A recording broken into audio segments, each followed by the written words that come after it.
Saudi আরবের যুবরাজ মোহাম্মদ বিন সালমান গতকাল মঙ্গলবার যুক্তরাষ্ট্রের প্রেসিডেন্ট ডোনাল্ড ট্রাম্পের সঙ্গে এক ঐতিহাসিক বৈঠক করেন। ওয়াশিংটনে হোয়াইট হাউসের এই বৈঠকে খাশোগি হত্যাকাণ্ড, সামরিক সহযোগিতা, বিনিয়োগ এবং কৌশলগত নতুন চুক্তি নিয়ে বড় বড় ঘোষণা দেওয়া হয়।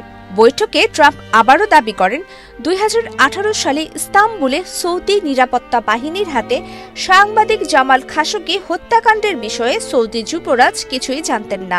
তিনি বলেন, খাশোগি বিতর্কিত ব্যক্তি ছিলেন এবং ঘটনা ঘটেই থাকে।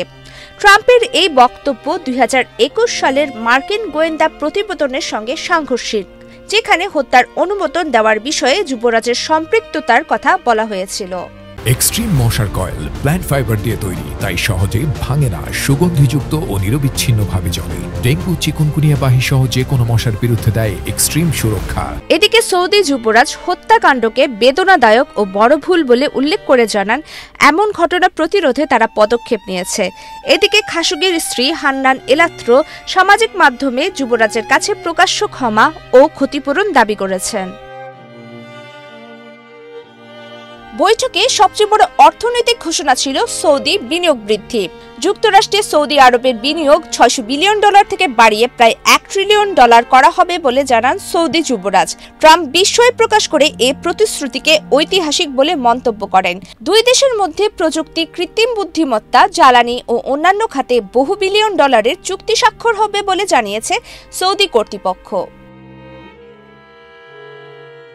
প্রতিরক্ষা খাতে বড় পরিবর্তন এনে ট্রাম্প ঘোষণা করেন, সৌদি আরবকে প্রধান নন নেটো মিত্র হিসেবে স্বীকৃতি দেবে যুক্তরাষ্ট্র। একই সঙ্গে সৌদিকে উন্নত মানের F-25 স্টেলথ যুদ্ধবিমান বিক্রির বিষয়টিও নিশ্চিত করেন তিনি। ইসরায়েল এ নিয়ে উদ্বেগ জানালেও ট্রাম্প বলেন, সৌদি আরব যুক্তরাষ্ট্রের দারুণ মিত্র, তাই তাদেরও সর্বোচ্চ মানের সক্ষমতা দেওয়া উচিত। এছাড়া দুই দেশ বেসামরিক পারমাণবিক সহযোগিতা নিয়ে একটি যৌথ ঘোষণা অনুমোদন করেছে, যা ভবিষ্যতে $1 বিলিয়ন দীর্ঘমেয়াদী প্রকল্পের ভিত্তি গড়ে তুলবে। মধ্যপ্রাচ্যে ইসরায়েলের সঙ্গে সম্পর্ক স্বাভাবিক করার বিষয় নিয়েও আলোচনা হয়। সব মিলিয়ে সৌদি যুবরাজ ও ট্রাম্পের বৈঠকটি অর্থনীতি, প্রতিরক্ষা ও আঞ্চলিক রাজনীতিতে নতুন এক অধ্যায়ের সূচনা করবে বলে ধারণা করা হচ্ছে। প্রমিতি কিবরিয়া ইসলাম, বাংলাদেশ প্রতিদিন।